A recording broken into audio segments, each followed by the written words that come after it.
Welcome to Liberty Alert with Gregory Seltz, sponsored by our friends at the Lutheran Center for Religious Liberty here in Washington, D.C., a program that cuts through the chaos and confusion in the culture today by talking two-kingdom citizenship, bold, biblical principles for a robust, public Christian life. And now your host, Dr. Gregory Seltz. Good day, Washington, D.C. I'm Gregory Seltz. Welcome to our program, The Liberty Alert, where every week we try to cut through the noise and take on the issues, especially the public issues that matter to people of faith, applying and relying on the wisdom of the Word for the sake of the culture and the mission of the church. Or as we like to say at the LCRL, we're trying to put our temporal liberties to work for the sake of the eternal liberties of God for all. Today, we're privileged to have on our program the Reverend Dr. Jonathan Shaw, who is now the Director of Church Relations for the LCMS, the Lutheran Church, Assistant to the President. But if I'm not mistaken, Jonathan, you were 39 years active duty. Is that correct? Or is that even more than that? You essentially got it right. It was 32 active, okay, 7 reserve, and others in training. Okay. A life of faithfulness to our country and to our church. Now, your wife, Brenda, is she a little bit happier now that you're not moving 23 times in your marriage, or has that settled down? Yes, she is happy. This allows her to deploy every other month in support of grandkids. Oh, okay. So you've achieved the mission then. Yeah, that's good. She's a great lover of little children, little animals, and God's kingdom. Well, God's peace to her and to you. In fact, one of the great reasons for having you on the program today is, the LCRL here in D.C. is always dealing with religious liberty issues, and so we want to kind of tap into some of your experience, your wisdom, and perspective about things, religious liberty, and why it's not just an American anomaly; it's a fundamental principle for a free society. I think when they talked about chaplains, I think it was said this way, that you guys serve as non-combatants representing your faith groups with integrity while obeying the laws of the land and the rules of the military. That's pretty tough to do, wouldn't you say? Yes, and it's the rubber meets the road when you consider it's a dual profession as a military chaplain. Right. You are both a professional officer owing kingdom of the left, that means proper authorities to the military. Right. But simultaneously, you belong to the profession of faith, where you must live out your faith, and you're privileged to do so and help others do so. And that's why I think the whole idea of religious liberty, religious assembly, First Amendment protections and responsibilities, that's why it's good to talk to you about, well, what's going on with that kind of thing in the chaplaincy, in the armed services, because we have things like the sexual orientation stuff in the military. How is that impacting the church's ability to be the church, even in places like the chaplaincy? That's an awesome question. A little bit too loaded, maybe, or? Well, I would say, no, it's a perfect question. And Okay. what it does is it opens the discussion well. Because if you want to be able to have a good discussion on this, you have to think of, well, what are the responsibilities and authorities for the profession of arms, or we'd call that kingdom of the left authority, how God rules through power structures to protect what's right and punish what's wrong, kingdom of the left. And then what about the responsibilities in the kingdom of the right, where God rules by his soft word of the gospel and of his sacraments. So to start it out, I'd like to just briefly touch on some big differences in the profession of arms that have happened over the last 40 years. I started ROTC in 1974, so that would be 47 years ago. Wow. So I'll call those the olden days. So profession of arms, what's changing? Okay. First, if you look at it from a sociological perspective, you can talk about the functional imperative and the social imperative. That means The functional imperative is what you have to do do your job for your organization, and that means, for example, the military must deter the nation's enemies, and deterrence failing, fight and win the nation's wars, and that has to do with bringing coercive and also mortal power to bear. Yeah. So, and then social. The social imperative is, hey, you have to stay connected with society and represent their values, because you're going out and doing tough stuff on behalf of the nation, and we want to be confident in you. In the olden days, previously, the nation knew that the military was for capital force, and so they said, you do what you need to do in terms of the functional imperative, and be strong as a military. Today, we have a thing called wokeness, where the social imperative, sadly, a number of leaders are more political and woke and concerned about those social imperatives than they are about the functional imperative of the military doing its business. That's the first problem. Yeah, and let me just jump in on that too, because people don't understand why we think that's so bad, but that's because you have a coercive organization doing supposed benevolence work. That's an oxymoron. Benevolence is done by free people serving one another freely. And the minute it's given over to a coercive agency, corruption happens, or, loss of perspective. So you wind up not doing benevolence or coercion. You do neither very well then. Boy, Greg, that's put so perfectly. If you don't know what a thing is for, right, you will most certainly misuse it. And so if there's a fundamental lack of clarity on what the military is for. It's not for making friends. It's not for advancing social agendas. It's for actually standing down the enemies of the nation and winning those kinds of engagements. That's exactly right. And then foundational to that is, again, one other difference is the military used to they don't have a preferred religion. It's freedom of religion in the military, but they, at a minimum, had a foundational morality that was founded in natural law. Right. We know, based on reason, that there are certain things that are right and wrong, and God built into the very fabric of his things. And you mentioned the divinely ordered sexual fabric of reality, that men marry women, men do certain things, women do other things. However, when we lose the identity of being a male or a female by sex, then, and they say everything's up for grabs, it actually throws the whole natural law into question. Right. And so now these are simply conceived of as moral choices. And when society raises concerns, for example, are people being sexually harassed in the military? Well, then that becomes very important. But the actual sexual conduct of members, not so much, because our society is more permissive. So that's on the professional ethics side.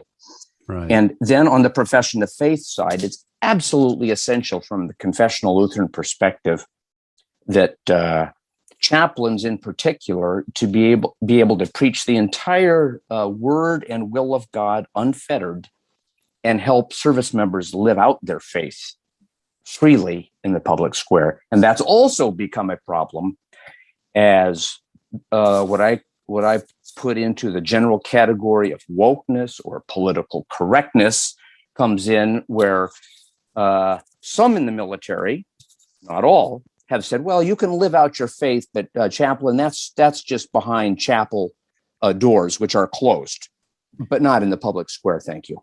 Yeah, that's problematic.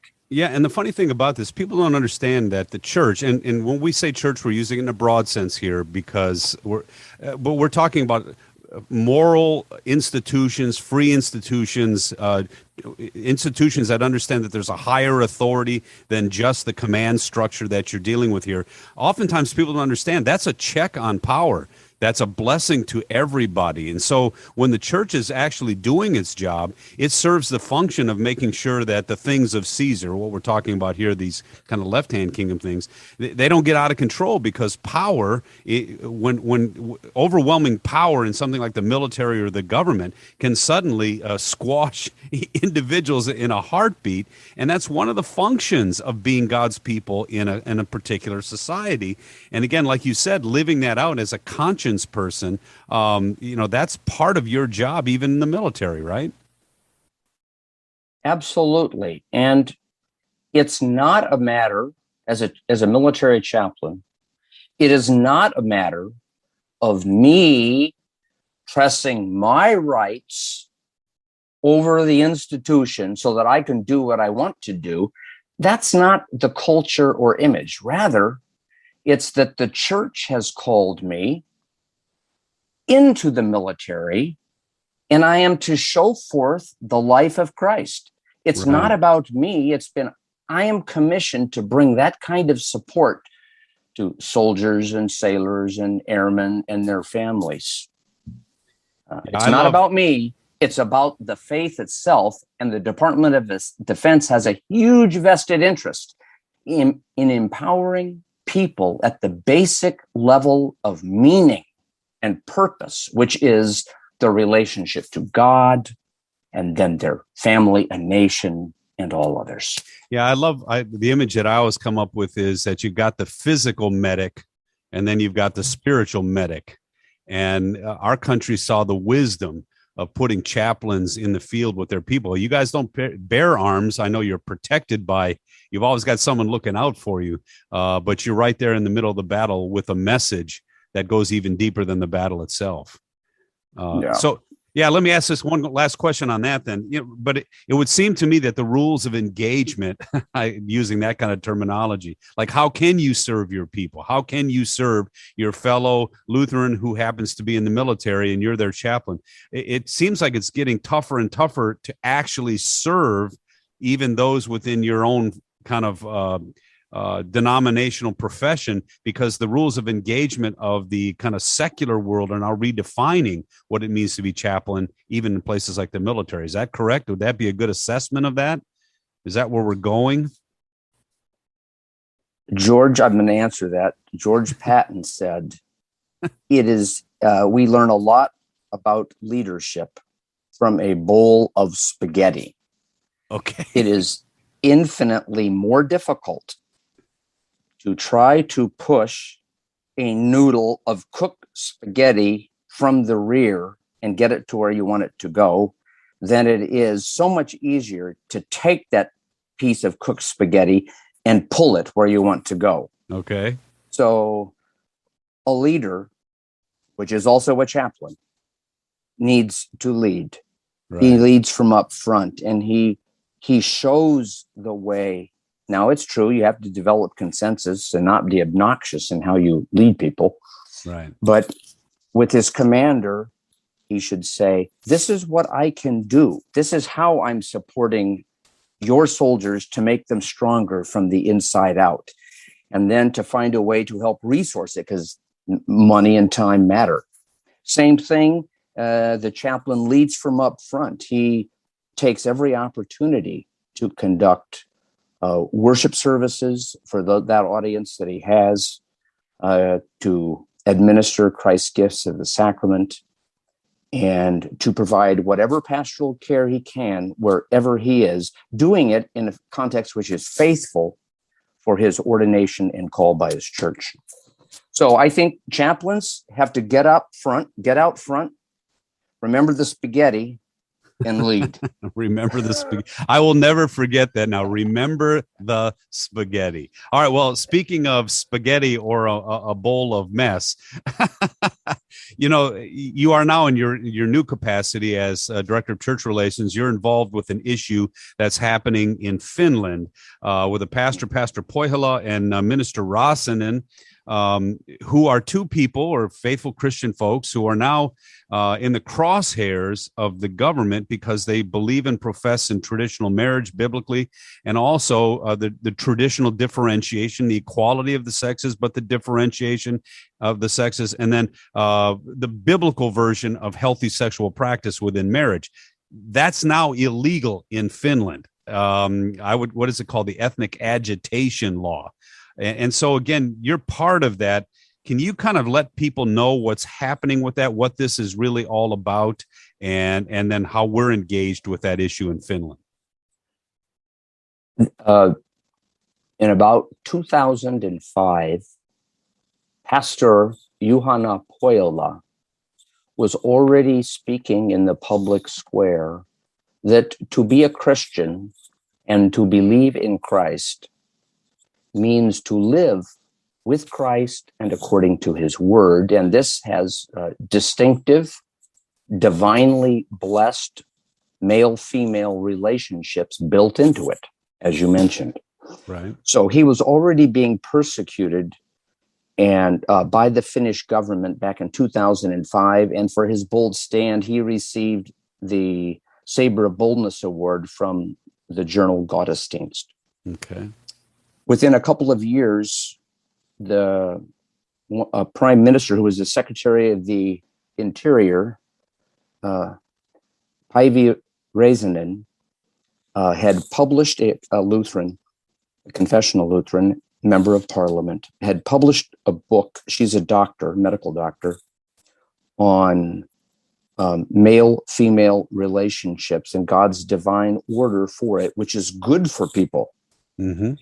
And Pastor Pohjola, through a Lutheran publishing house, which he ran, published the work. Then that kind of held its own. It was published and it was in the public marketplace until about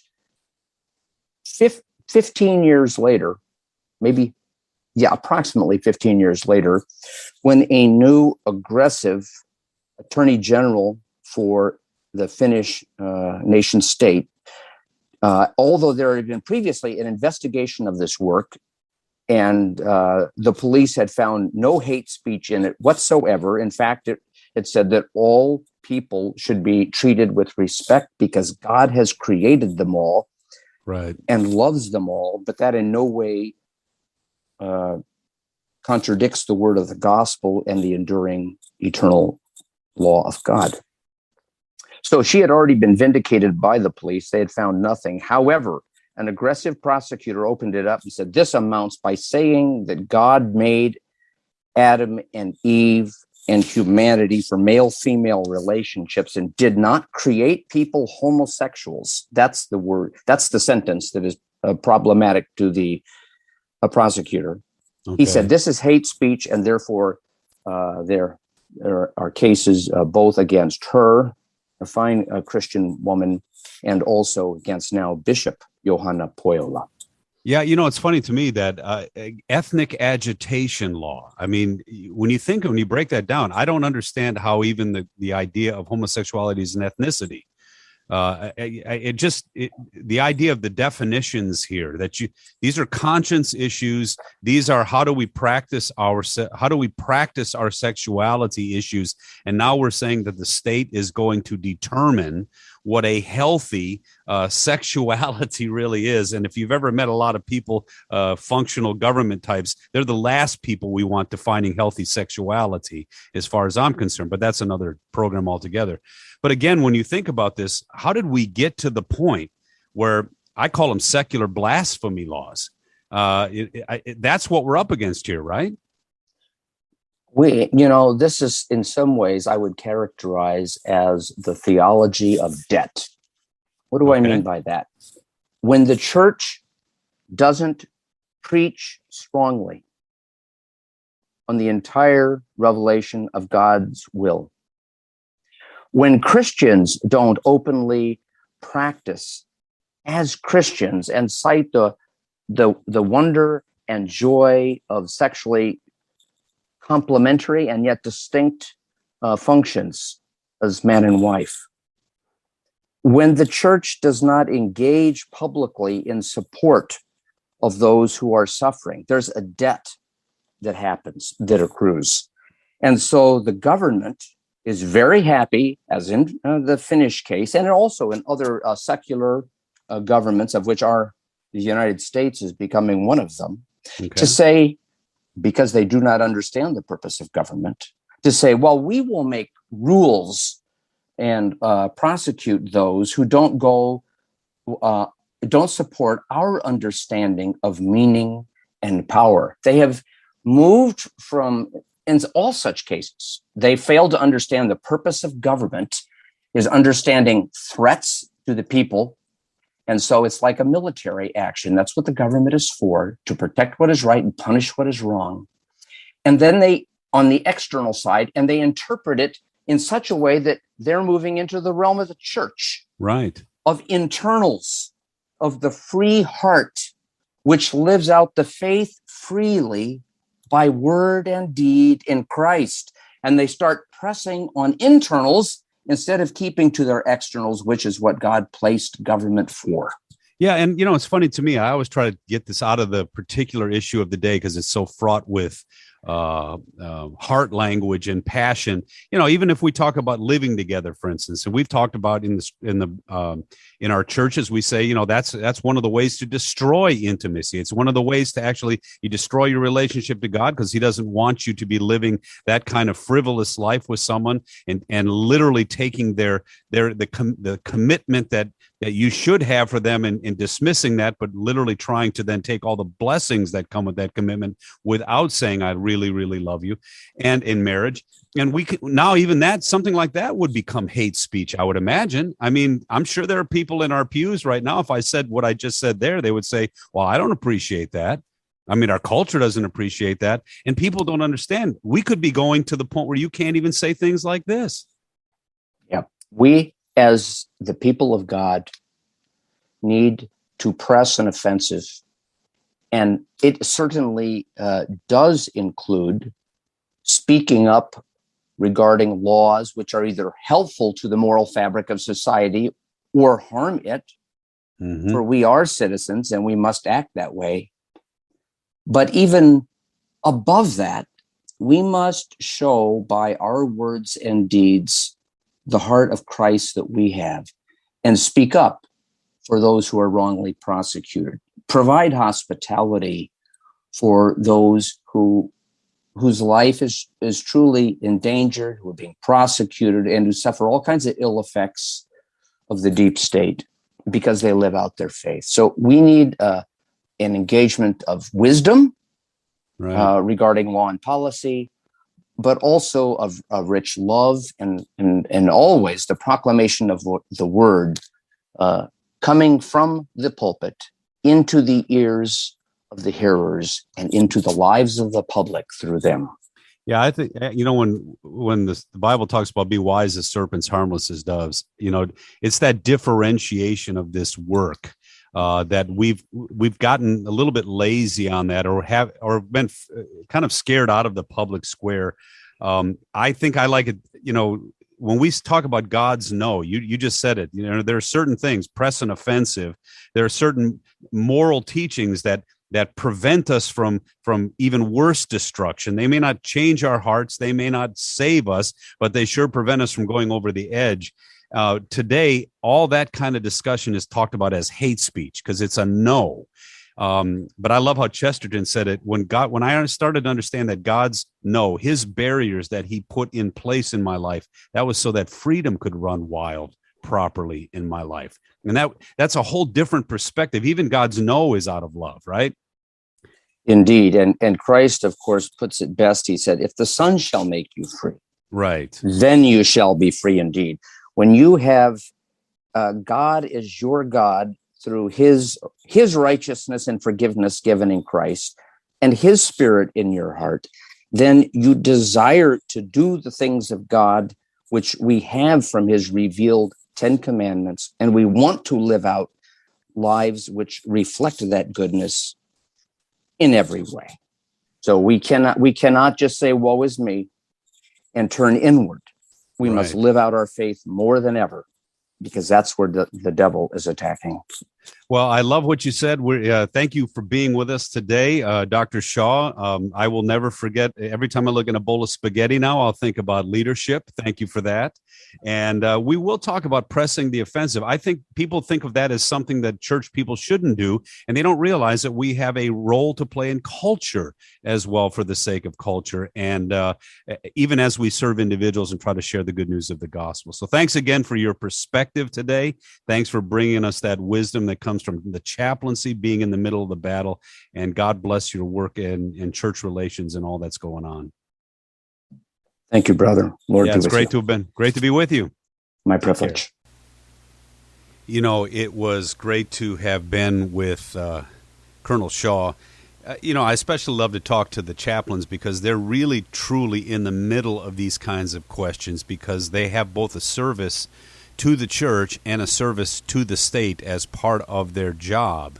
And so they get involved in a lot of these questions. And one of the things, I got a chance to talk to him after our interview, and we'll talk about this more in another program, but he was talking about how, basically things used to be that we, as long as we were allowed to be accommodated in their work as chaplains, but now they have to actually press the issue that natural law is part of the Christian proclamation, because as he was talking with me, the culture's at war with the notion of natural law. That's what postmodernism, and this is a whole nother program too, but postmodernism says there are no overarching narratives. There's no one narrative that actually is privileged over others. At least that's what they say. But what you find out in reality is, there may be millions and millions of perspectives, but not all of them are viable. And they don't allow us to survive and thrive as a people. And so there's not as many as you think. And that's Jordan Peterson does a great job of kind of tearing postmodernism down to its roots, which means finding out it's an untenable way to live life. But when a culture's at war with natural law, they're at war with the God who created them. And part of our role as Christians now is to proclaim the God who loves us, even when he tells us no. And that authoritative word is it challenges us all. It calls all of us to repentance, and it curbs all of us too. And that's part of our work now in the world, proclaiming the goodness of God's moral ordering of the world for the sake of the world, and ultimately then for the sake of the preaching and teaching of the good news of the gospel. So, it was really great to talk to him about that and to see how that's working not only here but also across the world. And when the Western culture is actually attacking and putting pastors into jail for preaching and teaching this stuff, that really, truly is. It's sad, but that's a challenge that we're all going to have to face. Thanks for tuning in today. To get to know our LCRL DC work better, check out our website at lcrlfreedom.org. Contained there are resources to empower your public square dynamic discipleship. Or check out our weekly Word from the Center opinion piece every Friday at facebook.com/LCRL Freedom. Till next time, God bless you always. I'm Gregory Seltz. Have a great week. You've been listening to Liberty Alert with Dr. Gregory Seltz, Executive Director of the Lutheran Center for Religious Liberty in Washington, D.C. This program has been brought to you by the Lutheran Center for Religious Liberty.